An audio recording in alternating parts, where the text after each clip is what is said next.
There are some funny stories that go along with some of the, if I think of, funny stories from my CMO escapades, Right. it would be in video. Sure. And one of them, we talked about translation.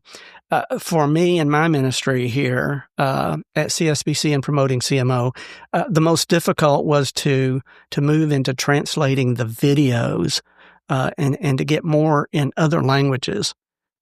It's a difficult thing to do. Yes, it is. It's not easy. And so one year we had an all-out effort that we were going to do the videos in all 4 languages. And so we had the scripts translated, and we hired professional voiceover people to work with us. And so we're in the studio and we're working on the Spanish video.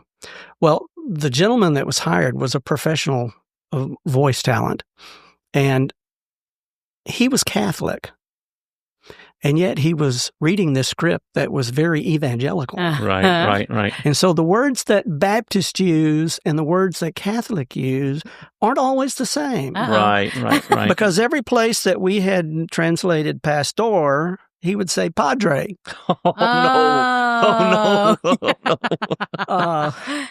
And that's not the funny story of the day, but it is funny. I'll tell you this, it wasn't funny then. 2 weeks later it was. Yeah. But that day it was not funny because the person that had translated it was one of our, she was the wife of our migrant minister at the time, Augustine Salazar, and she would just stop him in the middle.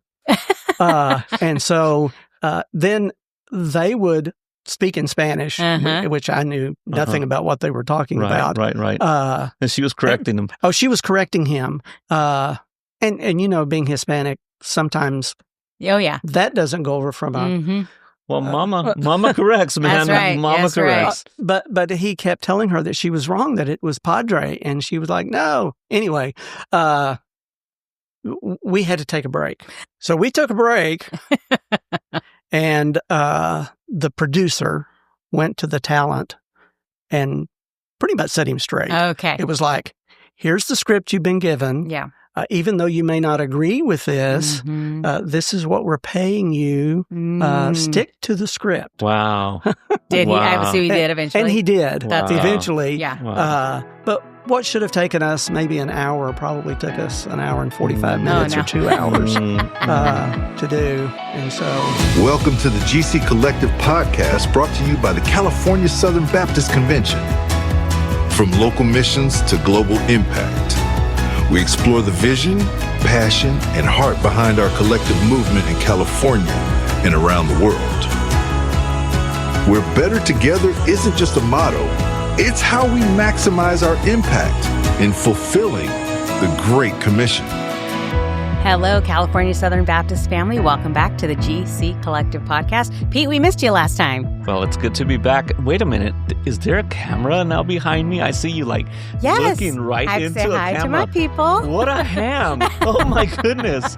I've been, they keep adding stuff here, Terry. I just have to sign and approve everything that's on there.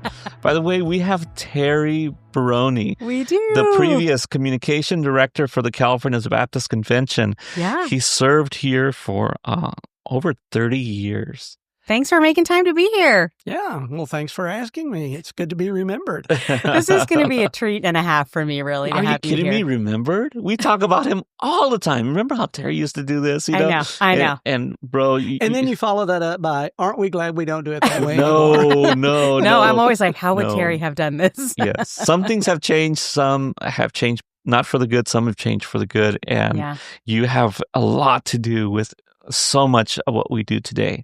And I'm just forever grateful for the ministry that you did here, for your friendship, and just love you guys. Love you and Linda.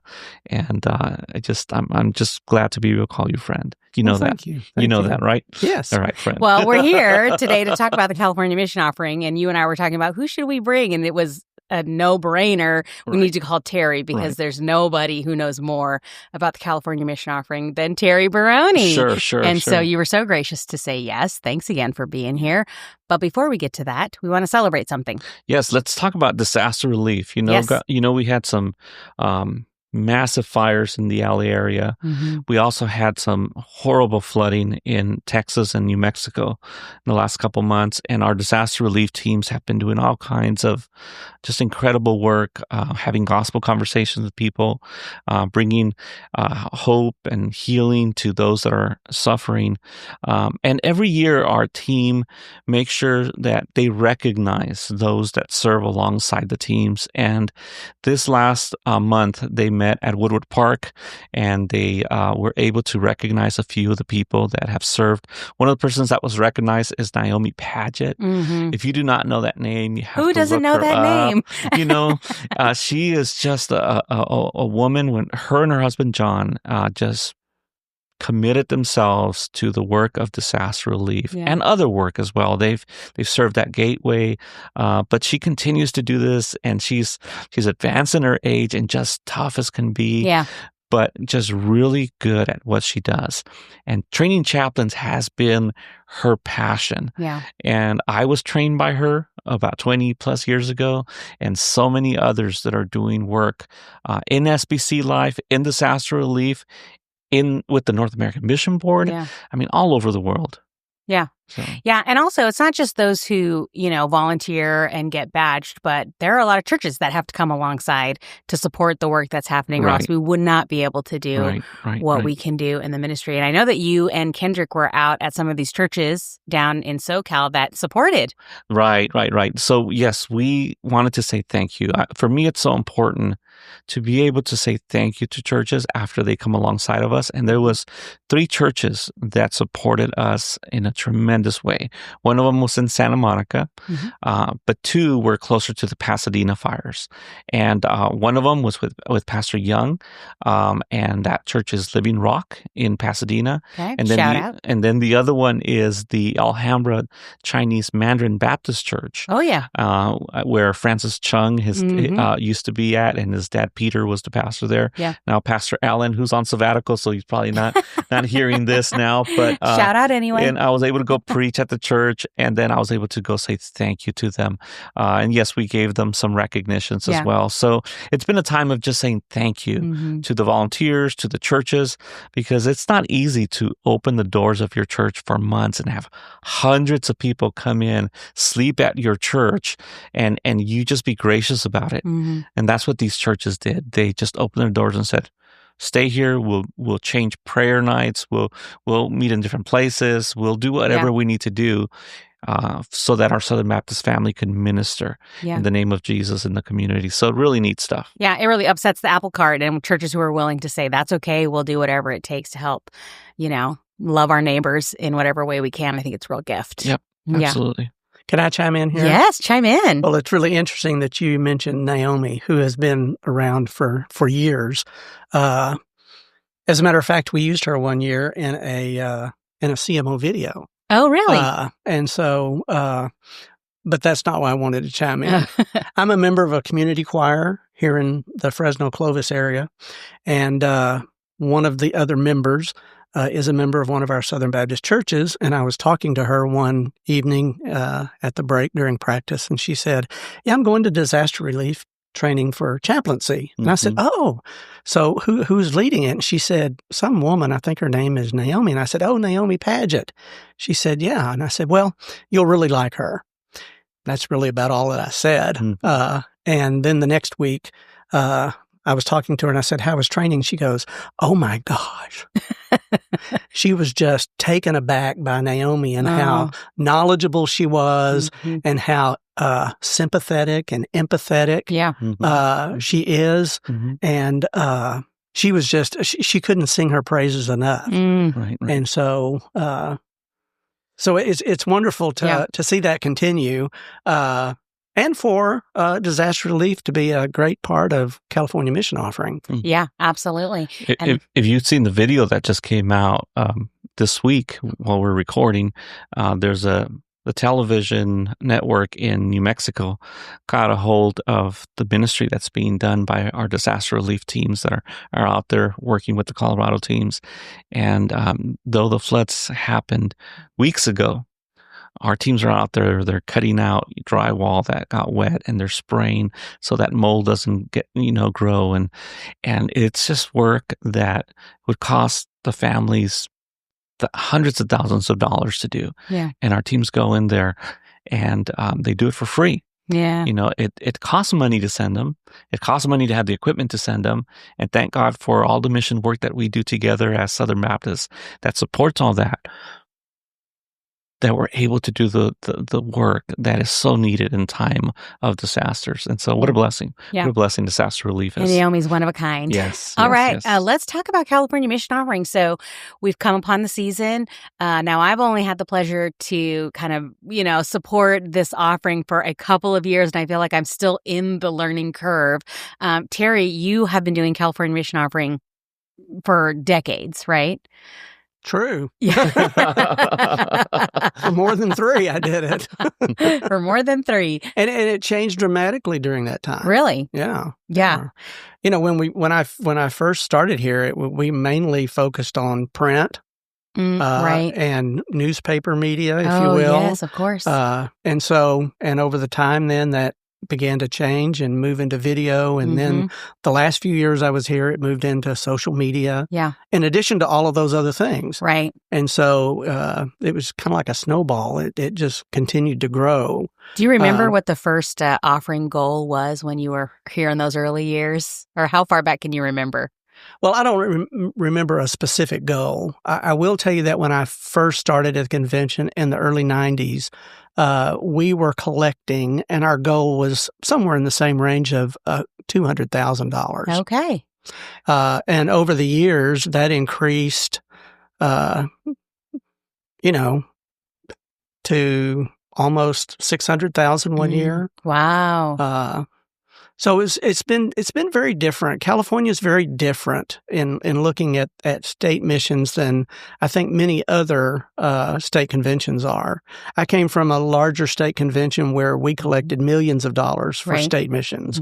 And so when I got here and we were only collecting a couple of $100,000, my heart was just breaking. Because of the potential that we have, right, and the need, and the need, and how that money could be used here, and so it was one of my passions.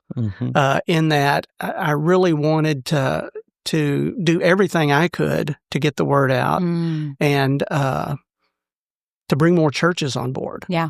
I remember Dr. Whitaker would always say, if we can get 1,000 churches to give $1,000, we could get $1 million, right, for California missions dollars. And that's never been the case. We've never been able to even come close to that. Yeah. But that's how easy it would be to be able to raise $1 million to support the work that is done here in California. And we'll talk about some of that work later, and you can find resources for that. But I mean, just such a great need with such a huge population of non-believers that live in California.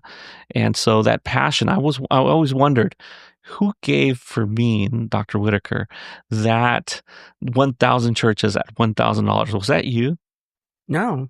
He actually came up with that himself. All right. Good. You see, executive directors have good ideas every once in a while. He was well suited for the role. Pete, let me ask you this question. I go to the national and state, and people are so passionate about international missions, as if that's sort of the end-all, be-all. Sure. Why do you think there's a disconnect between state mission and international missions or national missions? I think sometimes it's really easy to skip from the Judea to the outermost parts of the earth and forget that we have a Samaria here, and not understand also the great needs that are in different parts of our state.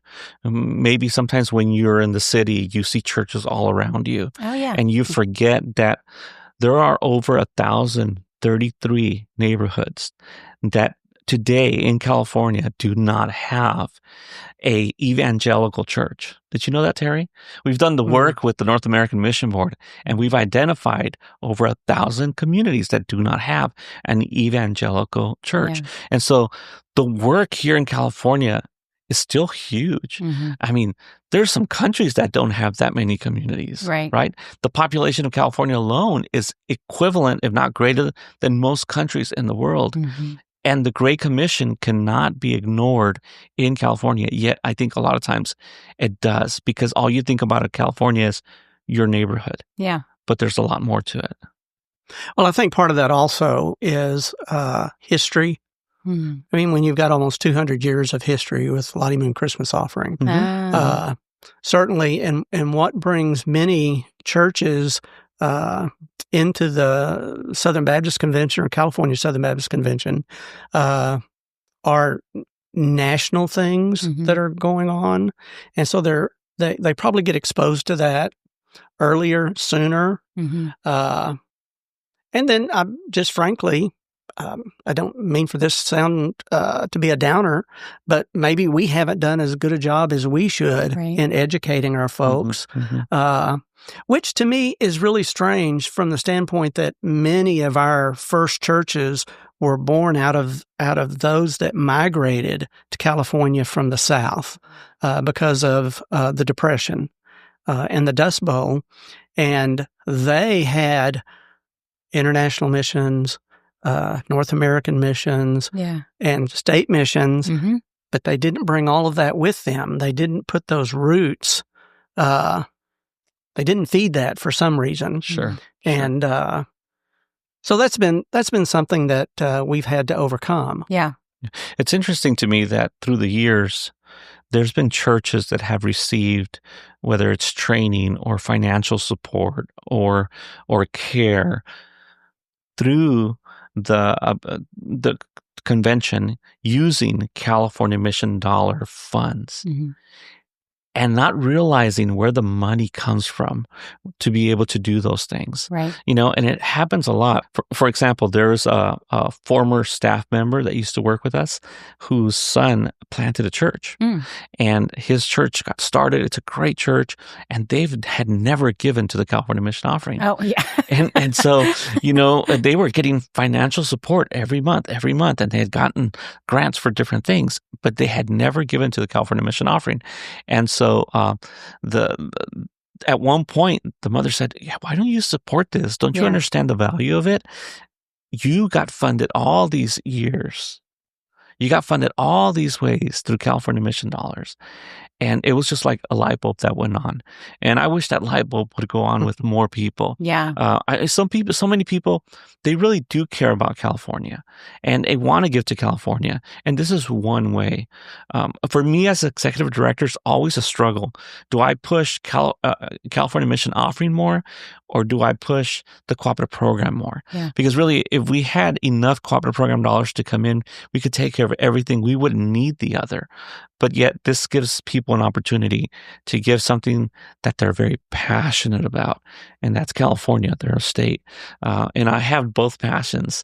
And so I thank God that we do have a season and a way to be able to allow people to focus on California and to see what can we do. What can we do here? And I imagine that there are churches out there who think that the cooperative program is all that there is. So I give to CP, therefore I give to California. That's right.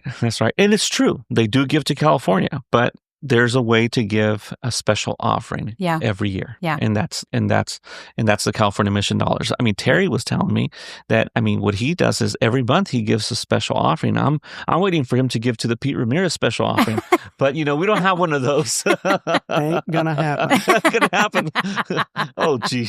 I bet we can get Michael to work up a poster for you. There you go. Let's just send it to your house. I just have to say, get in line.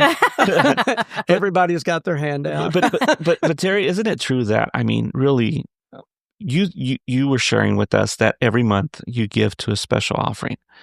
And really, that's what it takes, right? Is some planning from the church side. I want you to talk about the church side. What does that planning look like, since you led in your church for so many years? Now it's the mission committee that does that, right? But for so many years, you led the push at your church, which has been one of our leading churches when it comes to the California Mission Offering. Will you share some of the insights that you've learned and why you think it's happened where that church has led so well?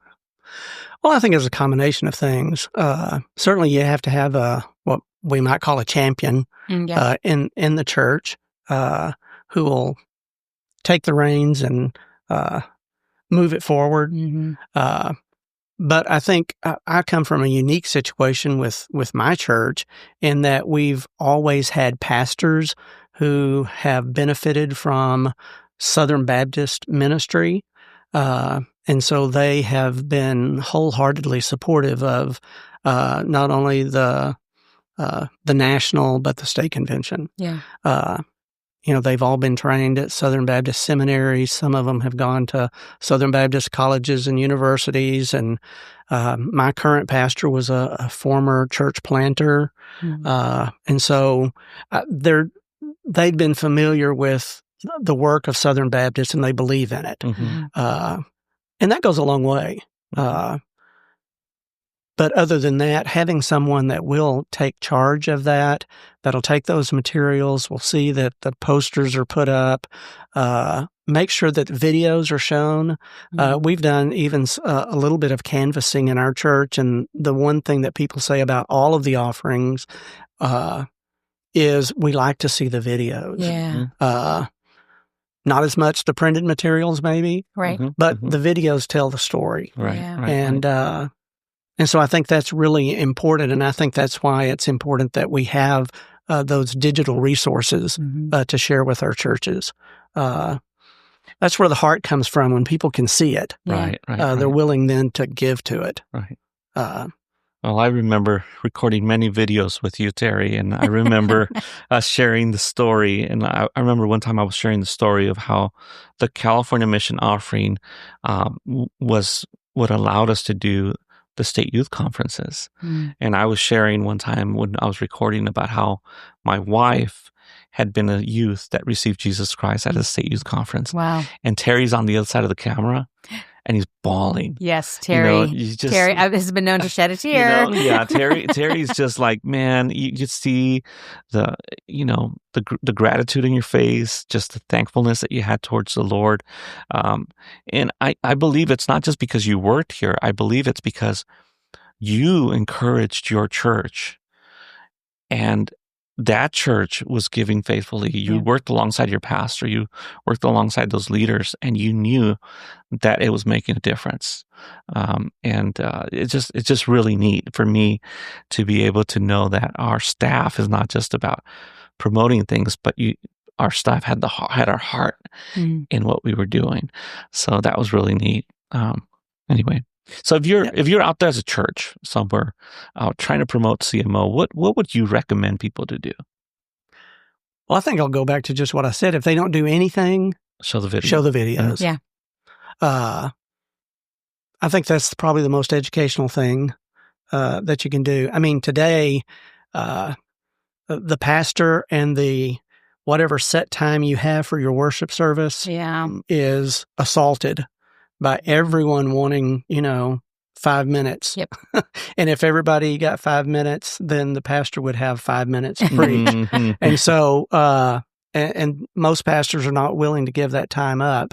And so it's very difficult. And so a 3-minute video or less, that's probably the only shot you have. But if you're able to do that 2 or 3 times during the month, then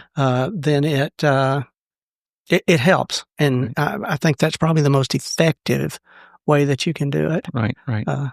Again, other than having a pastor who believes in it, and will say something from the pulpit also.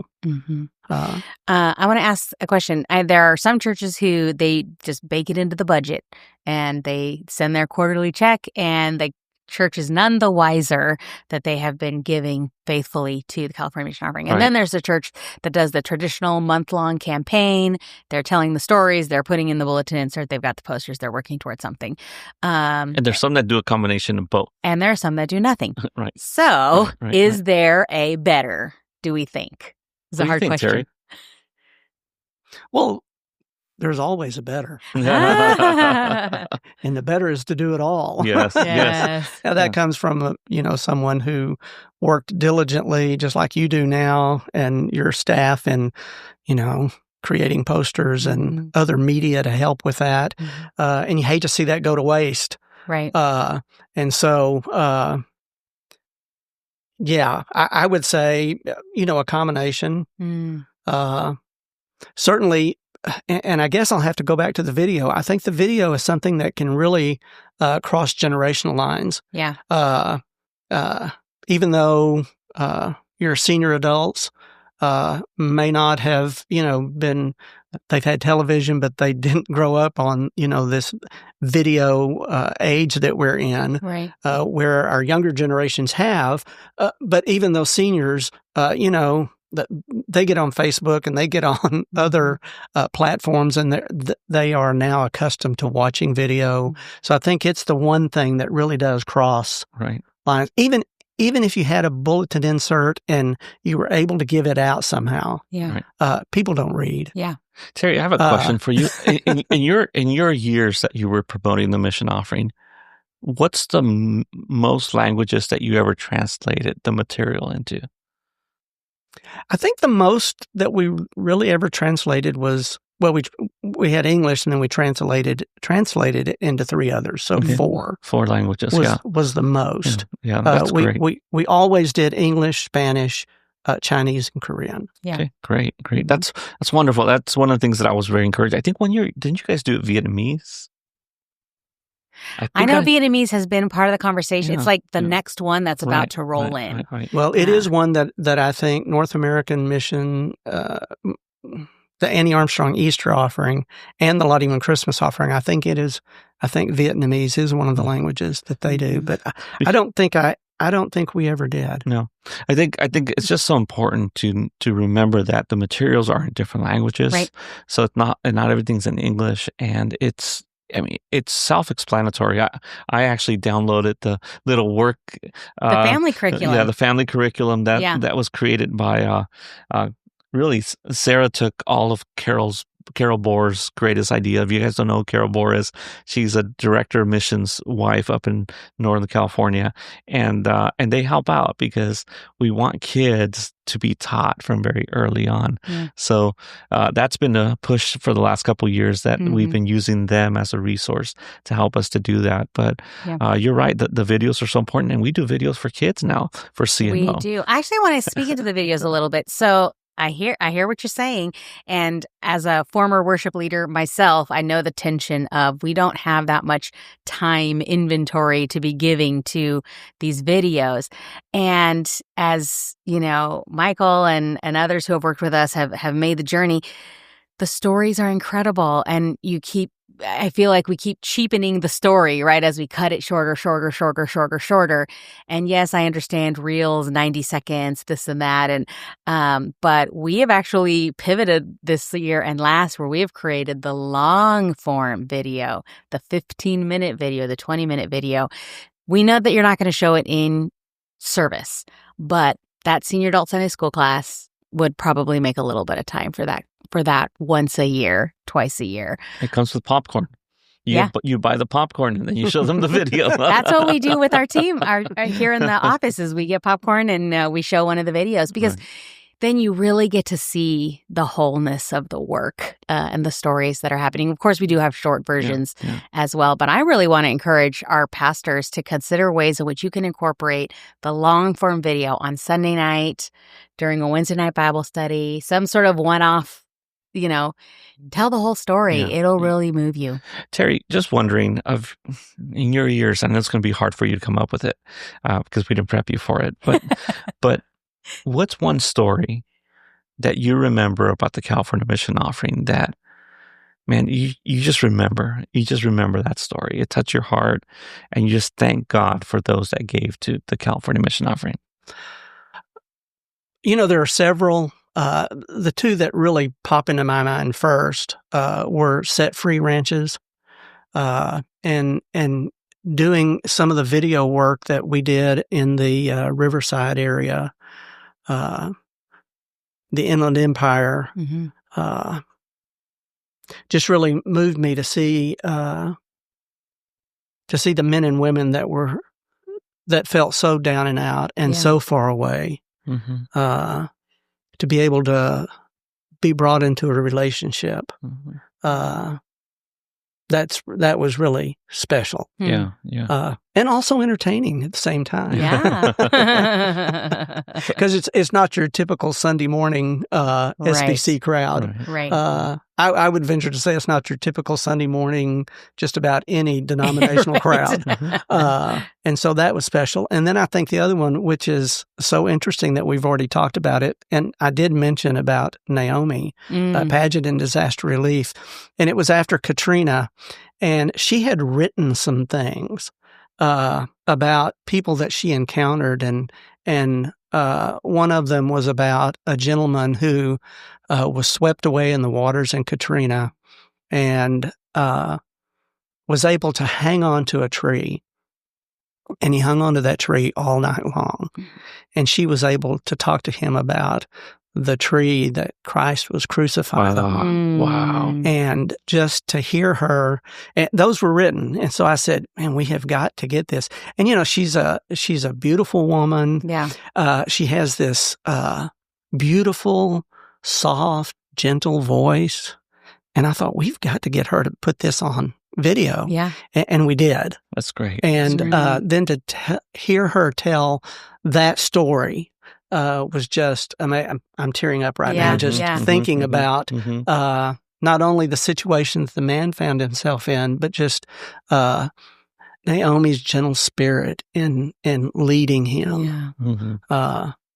So those are two that come to mind. Yeah. Well, let's just talk a little bit about this particular offering. Sure. Because we have props here for the camera, since I'm so well trained to the camera. We have our posters. Right. And those are in English, Spanish, Chinese, and Korean. And then we have the bulletin inserts, which I have a couple samples of right here as well. Also in the 4 languages. Just one, so if you just do this 1 week, commit 1 week to put this in your bulletin or on the table or whatever. It really teaches people where the funds go and what you're supporting when you give. And then we have the family curriculum that has been put out, very educational. Very educational. There's a social media kit for churches to be able to download and promote their own goals for their own offerings on social media. And then, of course, the short and long videos that we have. And we've launched, we'll have a second kids video this year, which we're excited about. So there's lots to be used, and it's all free. Right. All free. Just let us know what we want, and we'll send it to you. And as you heard from the expert, it is really the key for your churches to get encouraged about giving to the California Mission Offering. And I will tell you, it is making a life change in many families in California. I want to tear up a little bit just remembering some of those videos and some of the stories that I hear as we get reports back from so many people about the lives that are being transformed. It impacts generations of families. Yeah, and you say it in the intro video, we'll never know the full impact of the offering. For sure. Yeah, for sure. It is far-reaching. For sure. As you two well know, with your teams, it takes hours and hours of time to put together the material, to send it out. But we know that at the end, the Lord's going to use that for His good and for His glory. And so I want to say that on the air, thank you to you both for the years that you did it, the years that you're doing this with your teams. Thank you, because I know it's making a difference. Yeah. And I'm really grateful to our Spanish-speaking churches. I just want to say this one shout out. We ran out of Spanish material last year, which I thought was very exciting. And so we upped the order. I'd love to run out again. Amen. That'd be great. That would be great. Yeah. All right, let's wrap this thing up. Terry, you have a funny story? Well, I told you one. I'll tell you another. I've got a couple, but it goes back to video production. Of course. And this was years before GPS. Oh, no. Okay. I would venture to say it's probably before MapQuest. We're talking Thomas Guide era. we're talking, tell me how to get there. Oh, okay. That's good, because a lot of people don't understand what GPS probably means. Okay. And so the videographer and I were going for a video shoot on a Sunday. It was in Stockton, and we were to be there for the 11 o'clock worship service. And so we left about 8:30, plenty of time to get there. And the pastor had given me directions. Mm-hmm. Well, he left a turn out of the directions. Oh, no. And so I get to Stockton, and I'm following the directions, and we'd get to a point, and we were on the 99. We'd get off, and it's just not there. Mm-hmm. It's not there. So we would get back, and we'd say, okay, maybe we did something. So we did that a couple of times. And so finally, I had to find a telephone. Oh, it was before cell phones. Uh-huh. And luckily, I was able to get in touch with this pastor. Right, because like church was happening, right? Well, just Sunday about. School, or, Well, yeah. And so I'm like, I'm doing this. And he goes, well, you didn't turn here. And I said, your directions don't say to turn there. And he goes, so where are you? And I said, well, we're on the 99 here in Stockton. And he goes, oh, well, we're on the 5, which is like 5 miles away. Okay. Mm-hmm. So once we got there, it was like 10:55. And so we're trying to pull everything out. I know, there's a lot of gear that has to get everything set up. But we made it. Oh, man. And we're able to get the video. But yeah. Things like that happen, or you get some. It would not have been so funny if you didn't make it in time and you paid for the videographer. You had to drive all the way out there. Mm-hmm. That would have been painful, not funny, right? Yes, it would have been. It's funny now. Yeah, it's funny now. It's funny now. But I'm sure you were having a heart attack at that time. Oh, man, that's a bummer. Yeah. We haven't had that problem, but we have GPS now, so I guess that makes it a little bit easier. The gear is still a thing. Yes. And even at that point, it wasn't as much gear as we continued to use and continued to grow over the years. Yeah. Well, thanks for being here, Terry. And thanks for being a continued resource for the convention. I know that you are quote unquote retired, whatever that means. I don't even know if you're ever home. A couple of days a week. Yeah, right. Cool. Anything you want to say to our listeners this day? You haven't been on or written anything, I don't think, lately, but you want to say anything to our people? Well, if I said anything in talking about California missions or even cooperative program, I used that word earlier, champion. Yeah. If you believe in California missions, if you believe in worldwide missions, you can't find a better place to put your money than CMO and CP. Yeah. Because it will make it won't make a world of difference. It'll make an eternity, a difference in eternity. Amen. Yes. And so, and I believe that's what he's called us to do. Mm-hmm. And he's called us to do that personally in so many ways. And I think finances are one of those. Yeah. And so if we can be good examples, and give,